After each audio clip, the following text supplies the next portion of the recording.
నమస్కారం. ఈరోజు శనివారం మే 2, 2026. నేటి ప్రపంచవ్యాప్త సైబర్ ముప్పుల నివేదికకు స్వాగతం.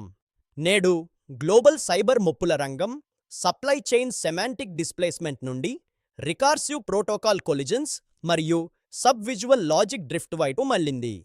నిన్నటి వరకు SBOM గోస్ట్ హ్యాష్లు మరియు న్యూరల్ పాత్ హైజాకింగ్పై దృష్టి ఉండగా, నేడు ఆటోమేటెడ్ ఇన్సిడెంట్ రెస్పాన్స్ ప్లేబుక్లను దెబ్బతీయడం మరియు సురక్షిత భౌతిక ప్రవేశ వ్యవస్థలను లక్ష్యంగా చేసుకునే హెలోగ్రాఫిక్ పర్సిస్టెన్స్ మొదటిసారిగా వెలుగులోకి వచ్చాయి.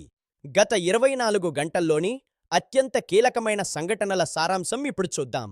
ముందుగా, కీలక మౌలిక సదుపాయాలు మరియు అత్యవసర హెచ్చరికలు. Global air playbook poisoning. పలు ప్రధాన మౌలిక సదుపాయాల సంస్థల ఆటోమేటెడ్ ఇన్సిడెంట్ రెస్పాన్స్ ప్లాట్ఫామ్లపై సమన్వయ దాడి జరిగింది.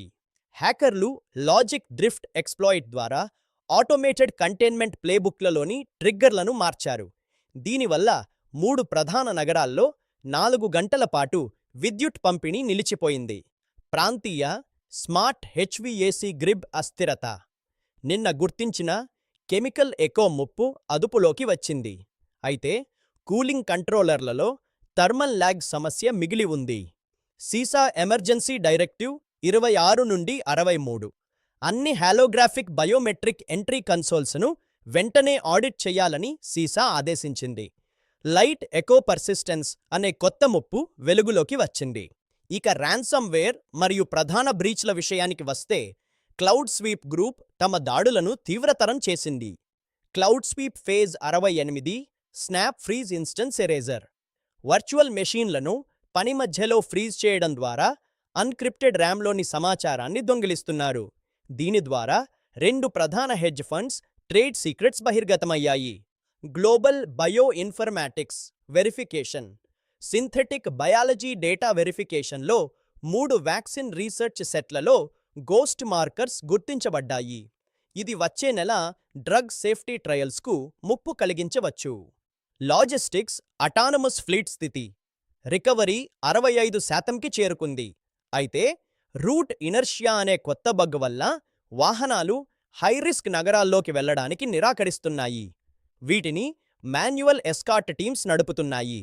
అభివృద్ధి చెందుతున్న AI మరియు కాగ్నిటివ్ ముప్పుల గురించి ఇప్పుడు తెలుసుకుందాం. కార్పొరేట్ సప్లై చైన్ మేనేజర్లను లక్ష్యంగా చేసుకుని కొత్త AI క్యాంపెయిన్ జరుగుతోంది. ప్రొక్యూర్మెంట్లో డీప్ లాజిక్ ఇన్వర్షన్. హ్యాకర్ల బాట్లు ఆటోమేటెడ్ కాంట్రాక్ట్ బిల్డర్ల లాజిక్ ఫ్లోను మారుస్తున్నాయి. దీనివల్ల కంపెనీల నుండి మిలియన్ల కొద్దీ అదనపు ఫీజులను వసూలు చేస్తున్నారు. Poisoned edge AI training sets.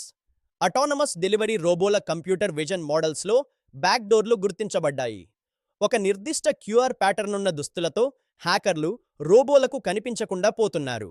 Android sub audible siphon 53.0. ఈ వైరస్ ఫోన్లోని మ్యాగ్నెటోమీటర్ ద్వారా సమీపంలోని స్మార్ట్ లాక్ మోటార్ యొక్క మ్యాగ్నెటిక్ సిగ్నేచర్ను గుర్తిస్తుంది. దీని ద్వారా ఆఫీసు తలుపు ఎప్పుడు అన్లాక్ చేయబడిందో తెలిసిపోతుంది. చివరగా, గ్లోబల్ ట్రెండ్స్ మరియు వ్యూహాత్మక అంశాలు. G7 నాయకులు ఇప్పుడు ఎఫిమెరల్ ఐడెంటిటీ కీస్ ప్రతిపాదనను తెచ్చారు. రియాలిటీ వెరిఫికేషన్ ఒప్పందం. మౌలిక సదుపాయాల నియంత్రణకు వాడే డిజిటల్ ఐడెంటిటీ ప్రతి 15 నిమిషాలకు ఎక్స్పైర్ అవుతుంది.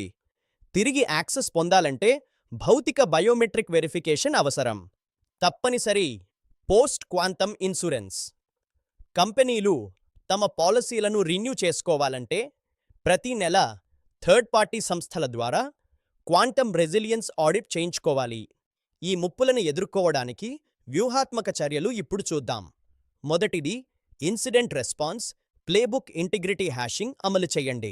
భౌతిక భద్రత కోసం ఆప్టికల్ బఫర్ పర్జింగ్ తప్పనిసరి చెయ్యండి. ప్రతి యూజర్ తర్వాత రెటినా స్కానర్ ఆప్టికల్ బఫర్ను క్లీన్ చెయ్యాలి. కంప్యూట్ గవర్నెన్స్ కోసం మెమరీ అట్ రెస్ట్ ఎన్క్రిప్షన్ వైపు మళ్ళండి. హై సెక్యూరిటీ పనుల కోసం హార్డ్వేర్ స్థాయి మెమరీ ఎన్క్రిప్షన్ వాడండి. మే 2, 2026 నాటి సైబర్ సెక్యూరిటీ అప్డేట్స్ ఇవి. సాంకేతిక మార్పులతో అప్రమత్తంగా ఉండండి, సురక్షితంగా ఉండండి. రేపటి బ్రీఫింగ్లో మళ్ళీ కలుద్దాం.